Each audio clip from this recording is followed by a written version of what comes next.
है। तो आज हमारे साथ जो आप चेहरा देख रहे हैं परिचय के मोहताज नहीं हैं। हमारे इस मंच पर आपका अभिनंदन है, आभार है सर।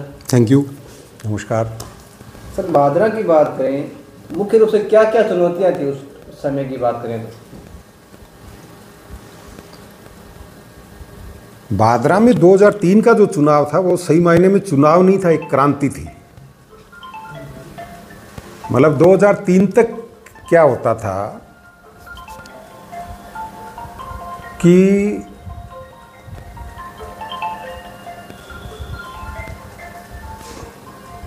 मैंने बड़ा नज़दीक से बचपन से देखता है, राजनीति में रुचि थी। युवाओं को और महिलाओं को मतदान का अधिकार था, लेकिन मतदान किसको करना है ये फैसले लेने का अधिकार युवाओं को और माताओं बहनों को नहीं था। मतदान किसको करना है ये कुटुंबे का एक मुअज्जिज आदमी होता था, प्रमुख आदमी होता था, वो तय करता था, वो फैसला करता था। और एक तरह से कहें कि फतवा जारी होना या फरमान जारी होना उस कुटुंबे के लिए वो होता था और वो तय करते थे। 2003 का चुनाव बहुत बड़ी चुनौती थी कि उस समय मेरे साथ जीता हुआ सरपंच तो बहुत दूर की बात है, हारा हुआ पंच भी नहीं था। आम जन भावना और एक तरह से कहें कि करीब करीब उसमें 70-80% जो यूथ है जिसने पहली बार ये फैसला किया कि हाँ मैं मेरे मताधिकार का फैसला मैं खुद करूंगा कि मुझे मतदान किसको करना है, वो लोग थे। तो जैसा आपने पूछा कि क्या चुनौती थी, तो सबसे बड़ी चुनौती तो ये थी कि 1952 से लेके और 2003 तक करीब 51 साल बाद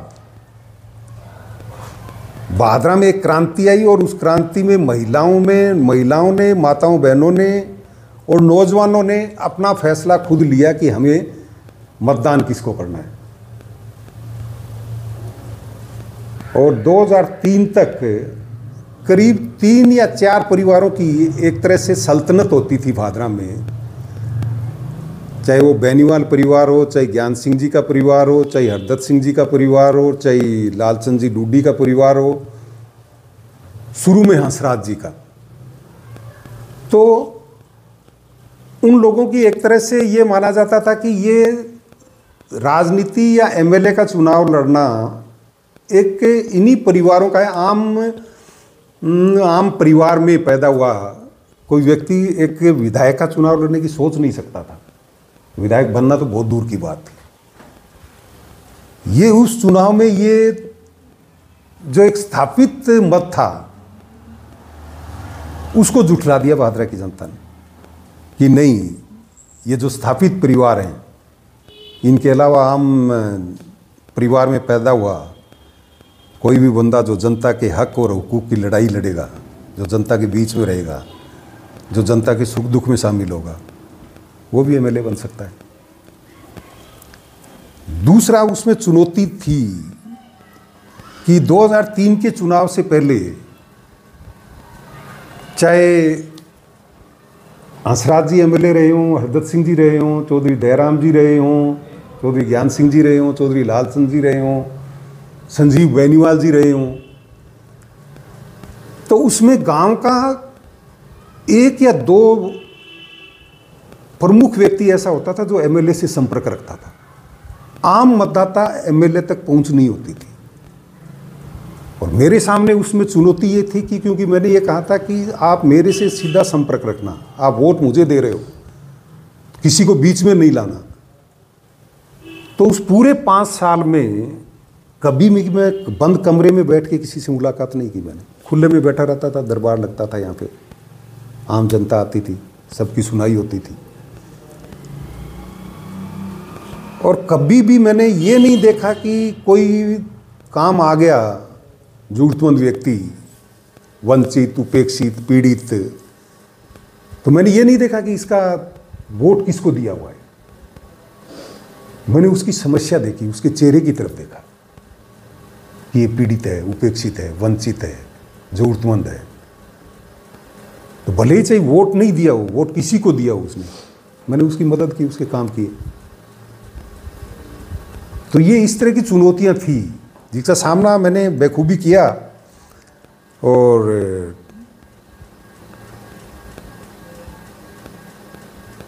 उस दौरान 5 साल के दौरान जो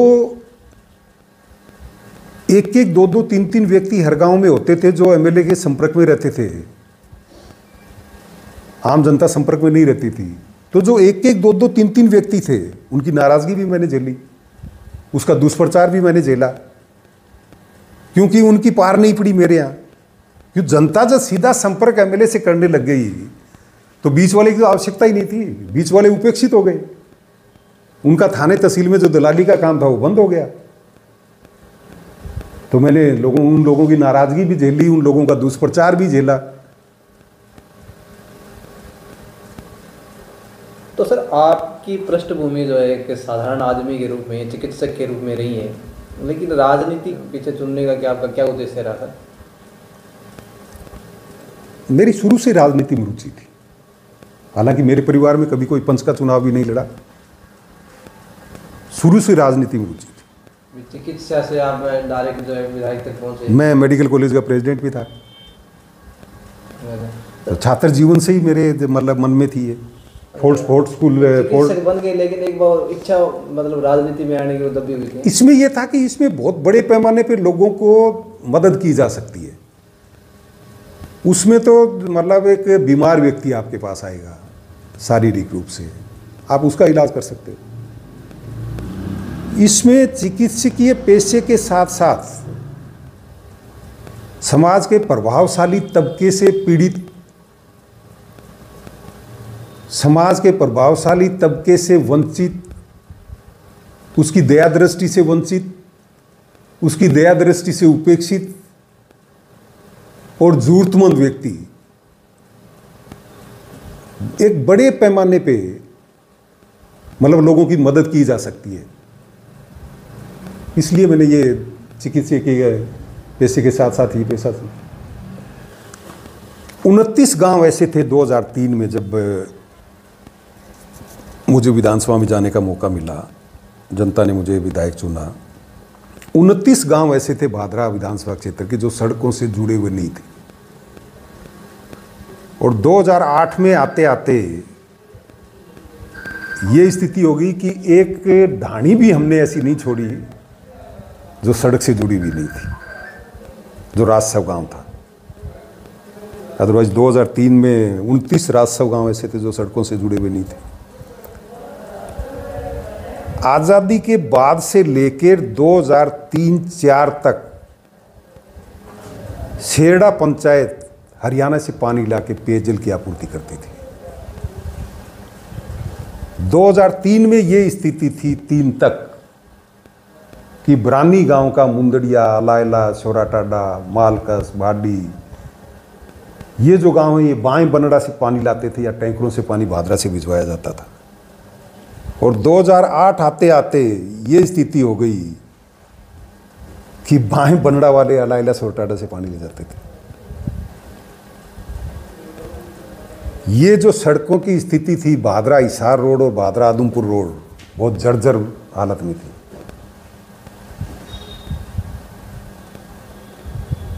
इसका प्राथमिकता से निर्माण करवाया। भादरा की जो मेन सड़क है उसकी स्थिति ये थी कि 1-1, 1.5, 2-2 फीट गड्ढे होते थे। और यहाँ एक दानदाता ने 75 लाख रुपए दिए, लेकिन वो दानदाता भादरा के 5 प्रवेश मार्ग पे अपने पुरखों के वो समृद्धि में प्रवेश द्वार बना रहे थे। कोई दिक्कत नहीं है, बनाओ, दान दे रहे हैं तो उनकी ये इच्छा भी होगी। लेकिन भादरा की जो मुख्य सड़क है वो 20 फुट तो सीसी रोड बनाने की बात थी और बाकी का उसका जो शोल्डर था वो सिर्फ ईंटों का था, खड़ंजे का था।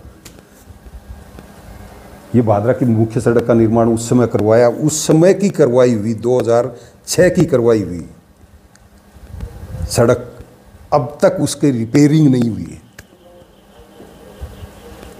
भादरा में सीसी रोड बनने की शुरुआत 2003 से 8 के बीच में ही हुई थी। एक मिनट सर, एक जैसे आप बता रहे हो रिपेयरिंग नहीं है, तो एक राजनीतिक पार्टी के प्रति द्वेषता है या किसी व्यक्ति के प्रति द्वेषता, क्या कहेंगे? इच्छा शक्ति नहीं है, काम कराने की इच्छा नहीं है।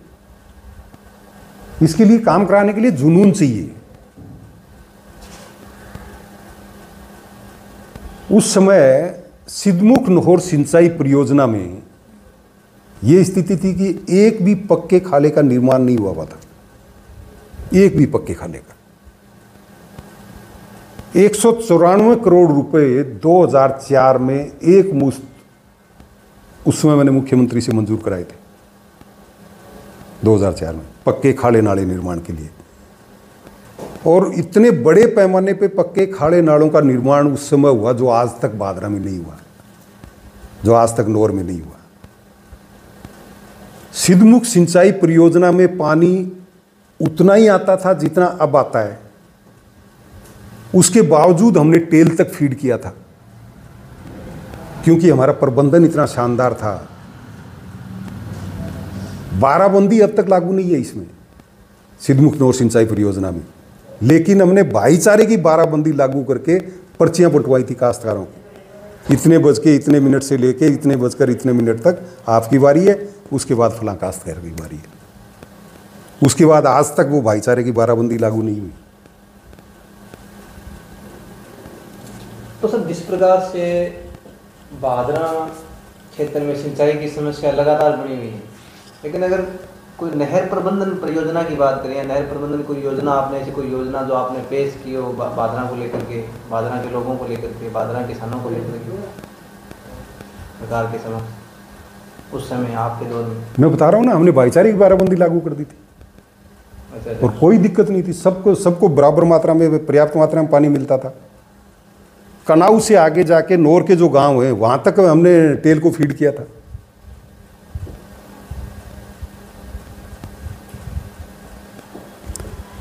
चौबीस गांव जो ब्रानी क्षेत्र के हैं, जिसमें 14 गांव भादरा के हैं, 9 गांव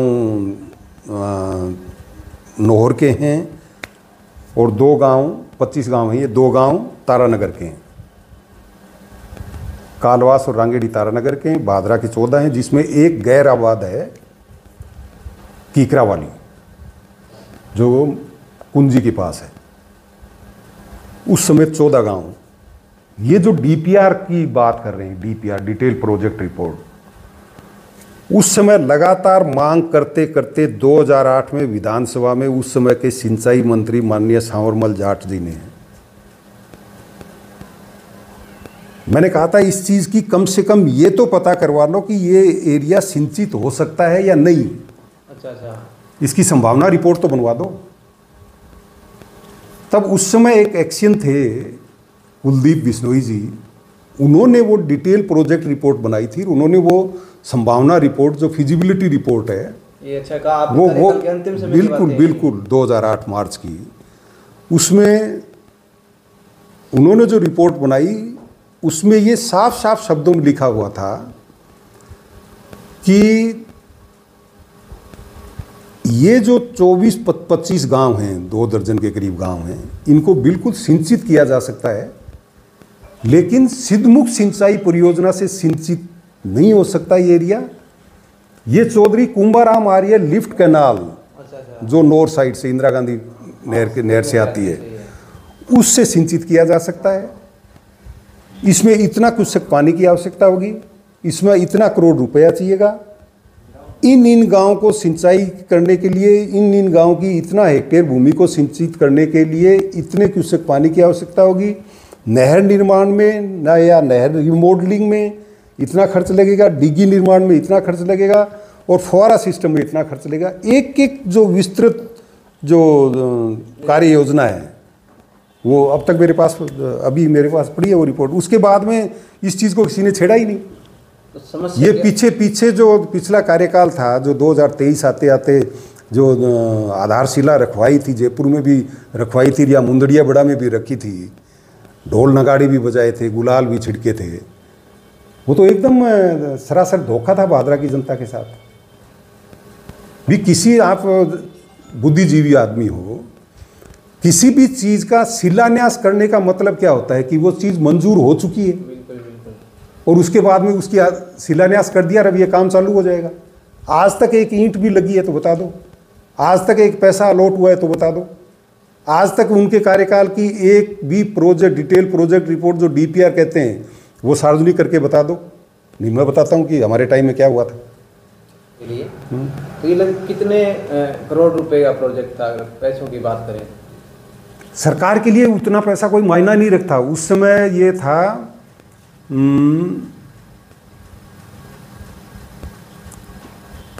करीब 185-190 करोड़ के बीच का था, और 200 क्यूसेक पानी की आवश्यकता थी, और फव्वारा सिंचाई पद्धति से इस एरिया को सिंचित करना था। फिर आगे जाके तो आज की अगर माने तो ये एक बार बीच में ढिंडोरा पीटा था कि 100 करोड़ रुपए लौट हुए और हुए। क्या होता है 100 करोड़ रुपए से आज? ये बात है 2008 की जो फिजिबिलिटी रिपोर्ट थी, उसमें संभावना रिपोर्ट थी, उसमें कहा गया था, उसमें कहा गया था कि ये 200 करोड़ के करीब रुपया लगेगा, जो आज कम से कम ये मान के चलो 10 गुना ज़्यादा बढ़ गया। तो आज उसमें 2000 करोड़ रुपए की आवश्यकता है। ये कह रहे हैं हमने 100 करोड़ रुपए अलॉट करा दिए। कहाँ खर्च हुए बता दो? कहाँ तो लगाए होंगे, हवा में लगा दिए। चिकित्सा क्षेत्र की जहाँ तक बात है, उस समय 2003 से 8 की भादरा का 20 बेड का अस्पताल होता था, इसको 50 बेड का हॉस्पिटल में क्रमोन्नत करवाया था हमने। तब जाके आज वो उप जिला चिकित्सालय क्रमोन्नति की स्थिति में आया है। उसने इतनी योग्यता बनाई है कि वो उप जिला चिकित्सालय हो। भादरा में आयुर्वेद चिकित्सालय उस टाइम मंजूर कराया था। भादरा में यूनानी चिकित्सालय, भादरा की एक काफ़ी आबादी का एक भादरा की आबादी का एक काफ़ी बड़ा हिस्सा इस तरह का है जो यूनानी चिकित्सा पद्धति पे विश्वास करता है। उनके लिए क्यामखानी वास में हमने एक यूनानी चिकित्सालय का निर्माण करवाया, मंजूर करवाया था। अनेकों सब सेंटर, उप स्वास्थ्य केंद्र मंजूर कराए थे, पशु चिकित्सा केंद्र मंजूर करवाए थे। अच्छा सर, एक जैसे आप बता रहे हो सब कुछ तैयार हो चुका था, पैसे भी मतलब निश्चित हो गए थे, परियोजना भी बन चुकी थी, सब कुछ तय हो चुका, लेकिन समस्या क्या रहेगी अंत समय में जाके? 2008 की बात है ये। 2008 में फिर इलेक्शन हो गए, मुझे उस समय दोबारा मौका नहीं मिला। अच्छा। 2009 में अभिषेक मटोरिया जी जो नौर से MLA बने थे 2008 में, उन्होंने ये मांग उठाई थी। महिपाल मदेरणा जी उस समय सिंचाई मंत्री होते थे राजस्थान के, उन्होंने ये मांग उठाई थी कि 2008 में जो संभावना रिपोर्ट तैयार की थी, सरकार ने सर्वे करवाया था, वो रिपोर्ट के आधार पे इन गांवों को सिंचित करना था। तो क्या सरकार की मंशा इन गांवों को सिंचित करने की है? है तो कब तक, नहीं तो क्यों? मटोरिया जी ने उठाया, मटोरिया जी ने उठाया था उस समय। सरकार भी भाजपा की थी? सरकार कांग्रेस की, अच्छा। अल्पमत की सरकार थी। जयदीप जी उसमें संसदीय सचिव थे, MLA थे, यहाँ से निर्दलीय जीत के गए थे। तो उस समय सरकार की तरफ से जवाब आया कि नहीं, हम सिंचित नहीं कर सकते क्योंकि हमारे पास पानी नहीं है। अच्छा। ये कोई जवाब होता है? पानी नहीं, पानी पाकिस्तान जा रहा है हमारा लाखों क्यूसेक। घग्गर में पानी हर साल इतना आता है। तो सरकारों की अगर इच्छा शक्ति हो और सरकारों की अगर मंशा हो, किसी भी सरकार की, तो सूरतगढ़ के पास बहुत बड़ा एरिया ऐसा है जिसमें डैम बनाया जा सकता है। और इंदिरा गांधी नहर परियोजना की मरम्मत के नाम पे करोड़ों रुपए चले गए, पंजाब को दे दिए।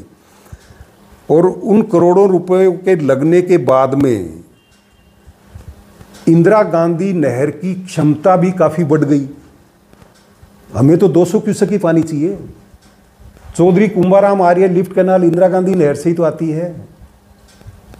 तो इतनी कैपेसिटी उसकी बढ़ गई, इतनी क्षमता इंदिरा गांधी नहर की बढ़ गई, तो क्या उसमें 200 क्यूसेक पानी एक्स्ट्रा नहीं छोड़ा जा सकता?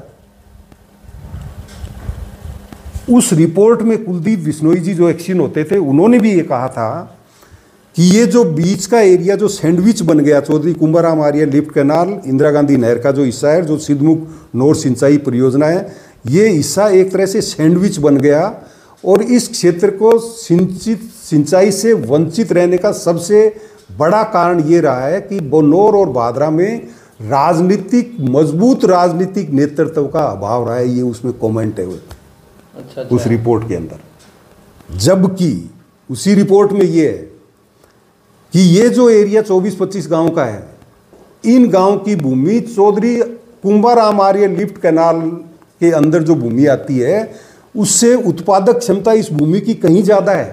अच्छा। और इस भूमि को सिंचित करने के लिए चौधरी कुंभाराम आर्य लिफ्ट कैनाल में जो ऑलरेडी सिंचाई की जा रही है, उससे कम खर्चा लगेगा।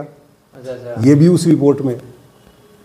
तो जनप्रतिनिधियों, मजबूत राजनीतिक नेतृत्व का अभाव पहले भी था, अब भी है, और 2003 से 8 तक मजबूत राजनीतिक नेतृत्व था, तो हमने एक संभावना रिपोर्ट तो तैयार करवा दी, उस मुद्दे को तो जिंदा रख दिया। नहीं, ये तो मुद्दा मरा हुआ था, लोगों ने कह दिया था, सब अधिकारियों ने कह दिया था, और सब नेताओं ने कह दिया था, नौर भादरा तारनगर वालों ने, ये तो बहुत ऊंचे टीले हैं, इनको सिंचित ही नहीं किया जा सकता, बिल्कुल नहीं किया जा सकता। लेकिन सिद्धमुख सिंचाई परियोजना से नहीं किया जा सकता, चौधरी कुंभाराम आर्य लिफ्ट कैनाल से किया जा सकता है। जब लिफ्ट करके पानी आप सिंचित कर रहे हो भूमि को, तो कितना ही लिफ्ट किया जा सकता है वो तो उस मुद्दे को तो जिंदा रख दिया हमने।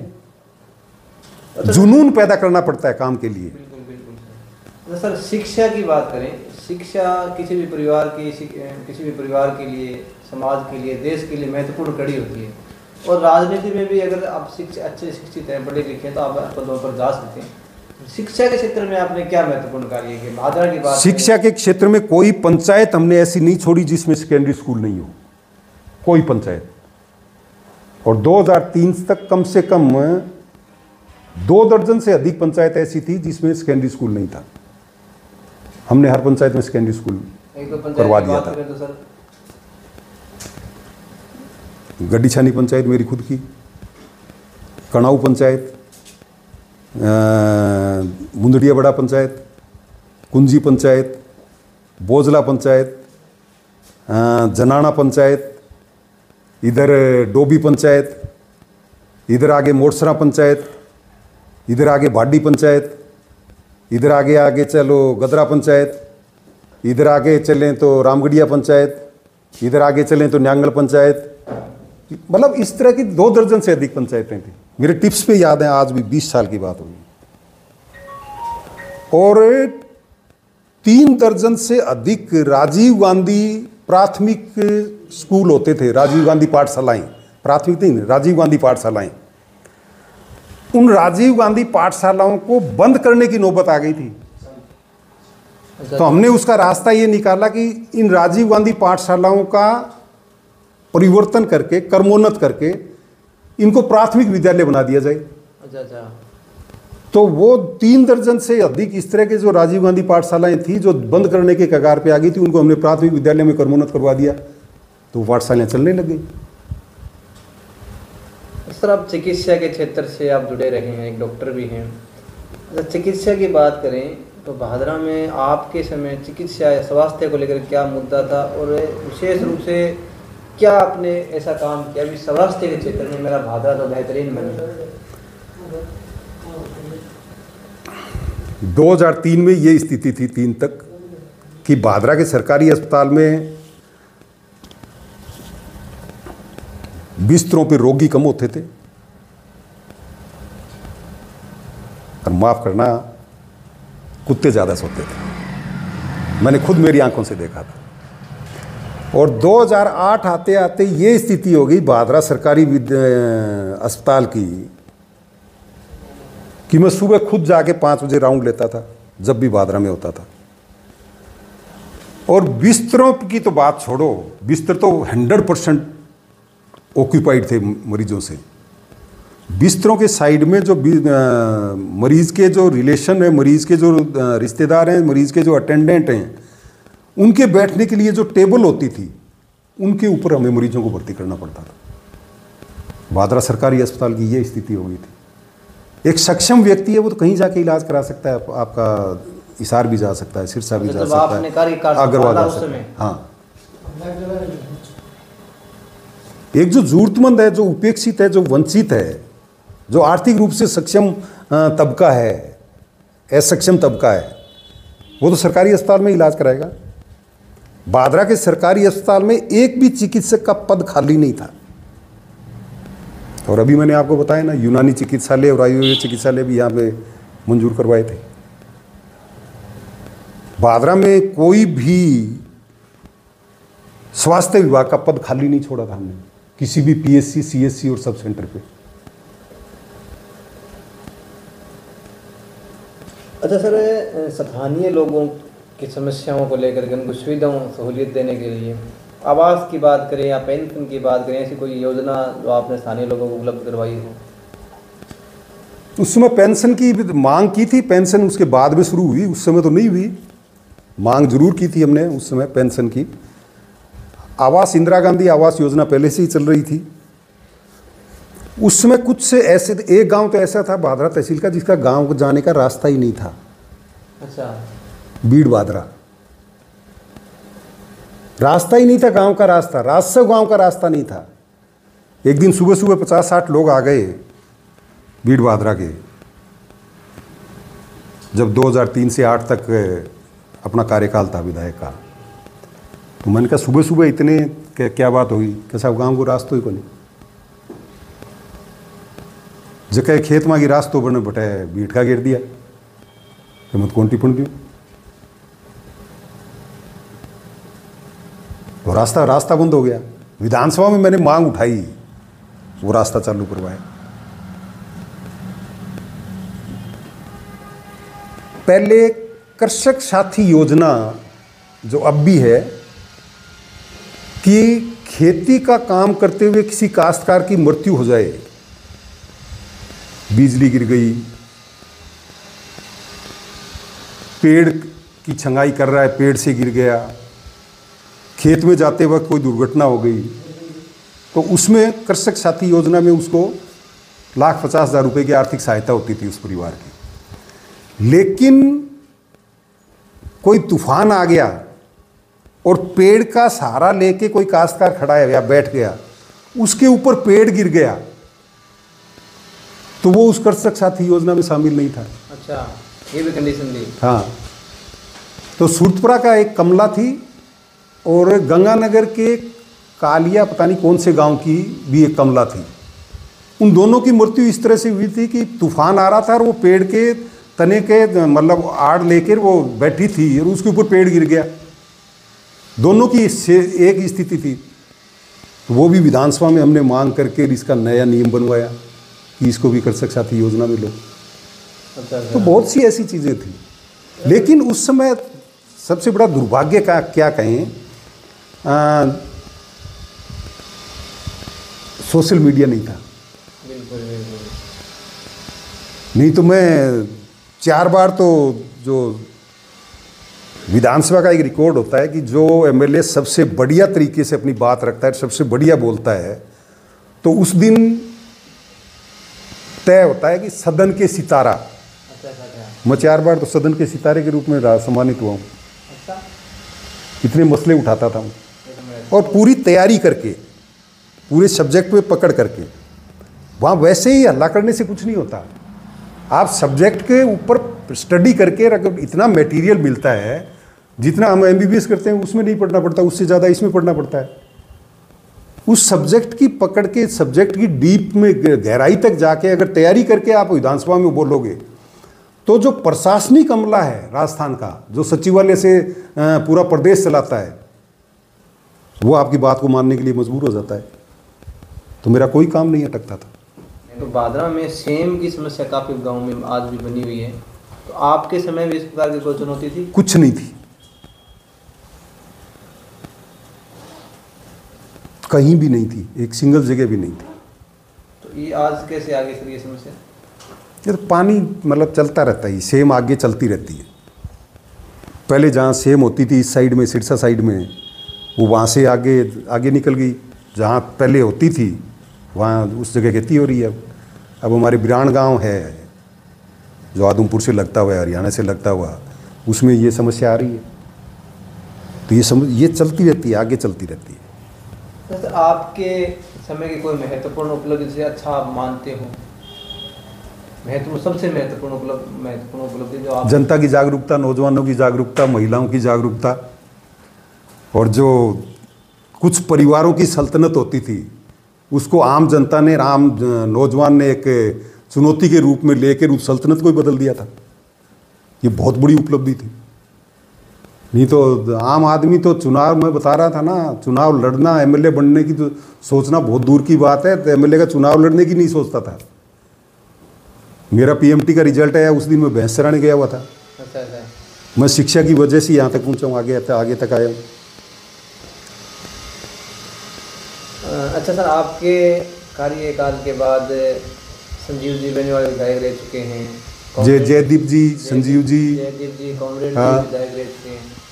तो इनके कार्यकाल में और आपके कार्यकाल में क्या अंतर है सर? 1952 से 57 तक हंसराज जी आर्य एमएलए थे। 57 से 62 तक नौर विधानसभा क्षेत्र का कुछ हिस्सा हमारे में था, और उसमें 2 एमएलए बनते थे। एक आपके रामगढ़ के, दोनों ही रामगढ़ के बने थे, बाबू साहब बने थे, एक जो जुगलाल जी बने थे। फिर 62 में चौधरी हरदत्त सिंह जी एमएलए बने, निर्दलीय। फिर 65 में चौधरी हरदत्त सिंह जी का निधन हो गया, तो उसके बाद चौधरी दयाराम जी एमएलए बने। 67 तक वो रहे। 67 में चौधरी हंसराज जी आर्य फिर एमएलए बने कांग्रेस से। 72 में चौधरी ज्ञान सिंह जी एमएलए बने। 77 में चौधरी लालचंद जी एमएलए बने। 80 में चौधरी ज्ञान सिंह जी फिर बने। 85 में चौधरी लालचंद जी फिर बने। 80 में चौधरी लालचंद जी फिर बने। 93 में चौधरी ज्ञान सिंह जी फिर बने। 98 में संजीव जी बने। 2003 में अपने को मौका मिला। 2008 में जयदीप जी बने। लेकिन 2018-19 से पहले और उसके बाद की राजनीति में सबसे बड़ा जो परिवर्तन आया वो ये आया कि 2018-19 से पहले आपस की खींचतान की, रंजिश की राजनीति नहीं होती थी भादरा में। ठीक है, वोट गिर गए, इलेक्शन हो गए, विधायक बन गया कोई, लेकिन आपस में ये खींचातान नहीं थी कि दया जी ने वोट नहीं दिया तो इसकी रड़क निकाल दो। अच्छा, ये रड़क वाला सिस्टम, रंजिश वाला सिस्टम, जिसने वोट नहीं दिया उसके ठप्पा लग गया। अरे यार, एमएलए बन गए, पूरे विधानसभा क्षेत्र के एमएलए हो, पूरे विधानसभा क्षेत्र के मतदाताओं के एमएलए हो, कोई काम आपके पास आ गया, वोट नहीं दिया या जायज़ काम है उसका, तो उसका काम भी तो अपना करने का फर्ज बनता है, धर्म बनता है। ये रड़क वाली पिछले कार्यकाल से शुरू हुई है और ये अब भी जारी है। अच्छा सर, अब क्या आगे क्या मतलब चुनौतियाँ रहेंगी, क्या समस्याएं आपने एकत्रित किए हैं? क्या आपको लगता है कि ऐसे आपको एक बार विधायक के रूप में लोग देख चुके हैं, एक बार पुनः आपको देखना चाहेंगे लोग? मेहनत करेंगे, लोगों का मन है। लोग जो वर्तमान में जो रंजिश की राजनीति, रड़क की राजनीति वाली है, इससे राजनीति से बहुत ज़्यादा दुखी हैं, बहुत ज़्यादा परेशान हैं, और इस डर्रे को, राजनीति के इस रवैये को भादरा की जनता बदलना चाहती है। तो सर, कांग्रेस की स्थिति की बात करें राष्ट्रीय स्तर पर, तो कांग्रेस की जो पहले स्थिति थी और जो आज स्थिति है, लगातार जो ग्राफ घटता जा रहा है, इसके पीछे क्या आप कारण मानते हैं? दुष्प्रचार, आरएसएस का, भाजपा का दुष्प्रचार जो था कि हम ये कर देंगे, हम ये कर देंगे, 15-15 लाख हर खाते में आ जाएंगे, 2 करोड़ नौकरियां देंगे, 2022 तक किसान की आय दोगुनी कर देंगे, मेरे प्रधानमंत्री बनते ही पहला काम यही होगा कि पहली कलम मेरे दस्तखत होंगे, वो इस पे होंगे कि पूरे भारत के किसानों का कर्जा माफ़ हो। तो इस तरह के जो बाद में ये कहने लग गई कि ये तो जुमले थे। और दूसरा जो भाई को भाई से लड़ाने वाली बात, हिंदू मुसलमान को लड़ाने वाली बात, मंदिर मस्जिद की राजनीति वाली बात, राजनीति में धर्म का घालमेल इतना ज़्यादा कर दिया कि इसकी धर्म की अफीम चटाई जा रही है, इस वजह से हुई है। नहीं तो कांग्रेस से जितना जनहितैषी नीतियाँ जितनी हैं, गरीब हित की ले लो, किसान हित की ले लो, मजदूर हित की ले लो, युवा हित की ले लो, महिला हित की ले लो, उतनी नीतियाँ किसी पार्टी की हो ही नहीं सकती। तो 2003 से लेकर 8 के समय गोगामेडी में आने वाले श्रद्धालुओं को लेकर के क्या समस्या थी जरा? और गोगामेडी का जहाँ तक सवाल है, तो पहली बार इतिहास में, पहली बार 2003 से 8 के बीच में सरकार ने गोगामेडी पे ध्यान दिया था, राज्य सरकार ने। और जो गोगामेडी में गोगा जी का पैनोरमा बना हुआ है, ये 2003 से 8 के बीच में ही बना हुआ है। उस समय से ही सरकारी खर्चा लगना शुरू हुआ था सरकार की तरफ से। उसके बाद में ये नींव पड़ी, ये आगे तक अब तक चल रही है। सर हमारे दर्शकों, कानून व्यवस्था की स्थिति 5 साल में हमने बिल्कुल नहीं बिगड़ने दी। चोरी की घटनाएं न के बराबर थी, लूटपाट की घटनाएं न के बराबर थी। 2 हत्याकांड हुए थे यहाँ पे उस समय। एक तो कुलड़िया हत्याकांड था गोगामेडी मेले के टाइम में वाटर वर्क्स के पास, और 2 महाजन परिवार की महिलाएं थी, उनकी हत्या कर दी थी किसी ने। हाँ, 24 घंटे के अंदर, वो ब्लाइंड मर्डर थे, 24 घंटे के अंदर हमने अपराधियों को सलाखों के पीछे करवा दिया था। ये कत्ल हुआ उस समय तो मैं रिंगस था, रेलवे स्टेशन गाड़ी से जा रहा था। वहाँ पता चला, मैं वापस रोडवेज की बस में चढ़ के आया। गृह मंत्री जी थे कटारिया जी, गुलाब चंद जी, उनसे मैंने मौके पे वो कुलड़िया हत्याकांड पे जाके देख के हिसार में मिल के आया, देख के आया। 24 घंटे के अंदर गिरफ्तार करवाया था। महाजन परिवार की जो महिलाएं थी, उस समय वृक्षारोपण कर रहे थे एसडीएम कार्यालय में, तो वहाँ पता चला तो मैंने एसडीएम को कहा चलो मौके पे चलो। तो उस समय जो एसडीएम थे उन्होंने कहा सर आप मत जाओ वहाँ। वो क्यों? क्या सर वहाँ लोगों में गुस्सा होगा, लोग इकट्ठा होंगे, आपके खिलाफ बोल लेंगे। मैंने कहा यार मेरे को जिंदाबाद सुनने की आदत है, तो मेरे को मुर्दाबाद सुनने की भी आदत है। मैं तो इस तहसील का चौकीदार हूँ, और मेरे रहते हुए कोई घटना होगी, मैं खुद मौके पे हूँ यहाँ पे भादरा में, और मैं घटनास्थल पे ही नहीं जाऊँ। मैं जाऊँगा चाहे कितना ही विरोध हो जाए। मैं गया मौके पे, कोई जनप्रतिनिधि हिम्मत नहीं कर सकता इस तरह मौके पे जाने। कहीं धरना प्रदर्शन 5 साल में कहीं भी पूरी भादरा में नहीं हुआ, कहीं भी, क्योंकि हम खुद इतने जागरूक थे जन समस्याओं के प्रति कि समस्याओं को आते ही उसका निपटारा करवा देते थे। प्रशासन पे पूरा एकदम नियंत्रण रखते थे। 5 साल विधायक रहते हुए मैं कभी किसी सरकारी कार्यालय में नहीं गया, कभी किसी काम के लिए किसी अधिकारी को दोबारा फ़ोन नहीं किया। एक बार फ़ोन किया, काम हुआ, नहीं हुआ तो अगले अधिकारी को निर्देशित करते थे, आपके बस में नहीं है तो आपके उच्च अधिकारी कौन होंगे जो करेंगे, उनको कह देते थे। एक तो नगरपालिका बोर्ड है, ऊपर से सरकार बीजेपी की, लेकिन नगरपालिका बोर्ड अलग है, लेकिन लोगों की समस्याओं का समाधान अगर नहीं हो रहा है तो नहीं, इसमें जनता पीस रही है नगरपालिका क्षेत्र की। अभी आने वाले टाइम में हम अगले हफ्ते या उससे अगले हफ्ते सारे वार्डों की 40 वार्डों की समस्याओं का संकलन कर रहे हैं, ज्ञापन देंगे प्रशासन को। क्यों? हर वार्ड की 40 वार्डों की कुछ समस्याएं कॉमन हैं, जैसे सीवरेज वाली, गलियों में गड्ढे वाली, और कुछ वार्डों की अलग अलग समस्याएं हैं। उन समस्याओं को लेकर ज्ञापन देंगे। जनता परेशान है इस राजनीति से। सर एक वो डूम सागर तालाब को लेकर अक्सर बारिश के अंदर लोगों का रहना जो डूबल हो जाता है, डूम सागर, तो उसको लेकर आपके पास नहीं, पानी निकासी की व्यवस्था की जा सकती है। डूम सागर तालाब में जाते हैं, सारी गंदगी जो भादरा की वो सारी डूम सागर तालाब में जाकर के वहाँ से नहीं, मतलब पानी की समस्याएं, इस तरह की समस्याएं तो देखो कई शहरों में। अभी पिछले आप ये देखो, शायद अगस्त के आखिरी दिनों में बरसात हुई थी, तो हनुमानगढ़ जिला हेडक्वार्टर पे कलेक्टर कार्यालय तक 2-2, 3-3 फीट पानी भरा हुआ था। काफ़ी आया था, और उसमें सीवरेज सिस्टम टूट गए। सिविल लाइन जहाँ कलेक्टर का आधिकारिक निवास है, वहाँ तक वो सीवरेज का पानी चला गया था। तो यहाँ भी समस्या है, उसका मतलब निवारण किया जा सकता है।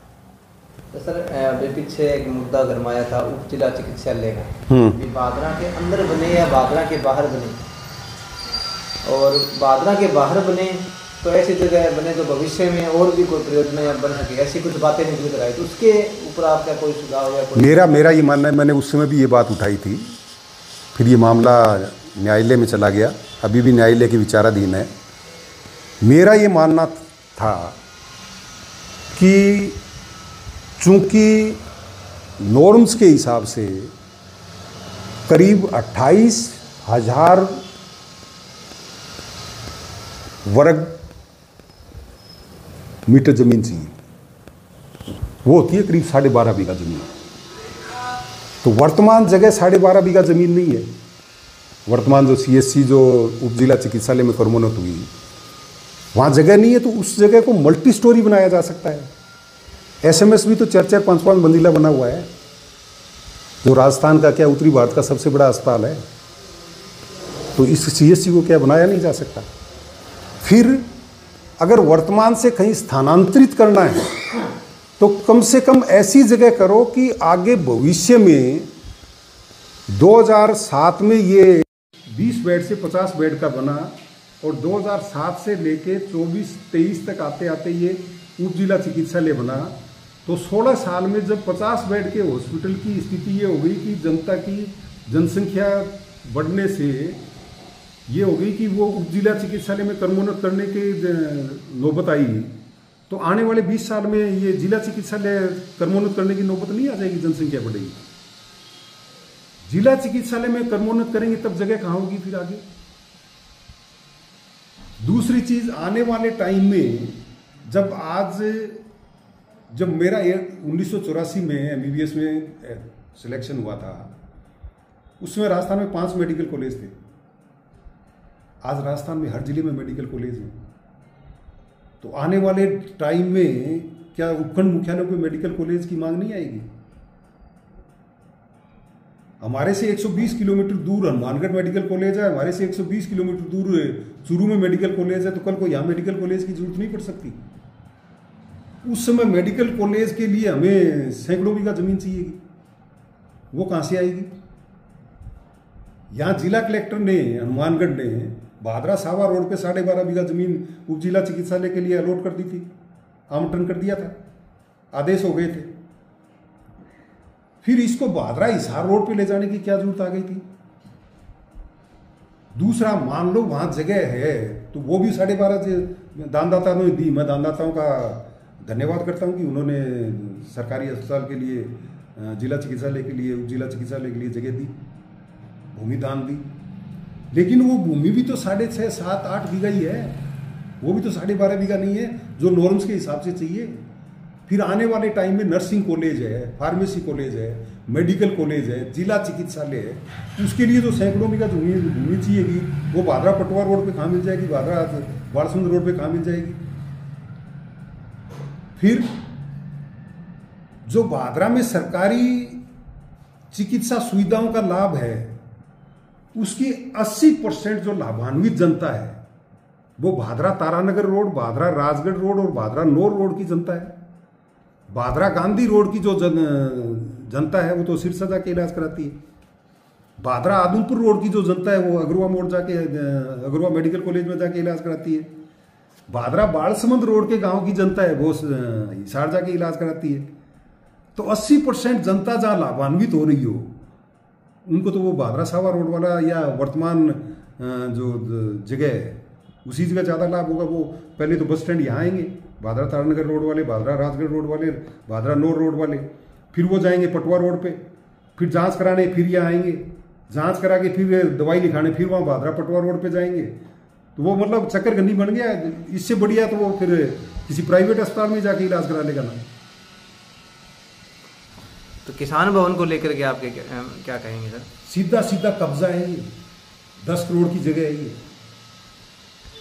नगर पालिका इनके हिसाब की थी, सरकार इसके हिसाब की थी, सरकार की मजबूरियां थी, और इन्होंने ये 10 करोड़ की जगह जो या तो भादरा थाने को मिलनी थी या जो ईदगाह है मुस्लिम समुदाय की, या उसको मिलनी चाहिए थी। यहाँ किसान भवन के नाम पे 10 करोड़ की जगह पे कब्जा कर लिया और किसान ने भवन के नाम पे लोगों से चंदा करके उस पर करोड़ों रुपए का अपना निवास बना लिया। वहाँ एसी लगे हुए हैं। मेरे ख्याल में भादरा में किसी राजनीतिक पार्टी का दफ्तर ऐसा नहीं होगा जिसमें एसी लगे हुए हो। और ये वामपंथी अपने आप को कहते हैं हम तो मजदूर क्लास हैं। जिस आदमी की 2018 से पहले स्थिति, 2019 से पहले स्थिति ये थी कि उसको 7th 8th हैंड बोलेरो गाड़ी होती थी और उसका हॉर्न के अलावा सब कुछ बजता था, हॉर्न नहीं बजता था। आज वो 6ठे महीने फॉर्च्यूनर चेंज कर रहे हैं, घर में 4-4 गाड़ियां हैं। लोग समझते नहीं क्या इस चीज़ को। बहुत धन्यवाद सर। हमारे दर्शकों के लिए क्या कहना चाहें?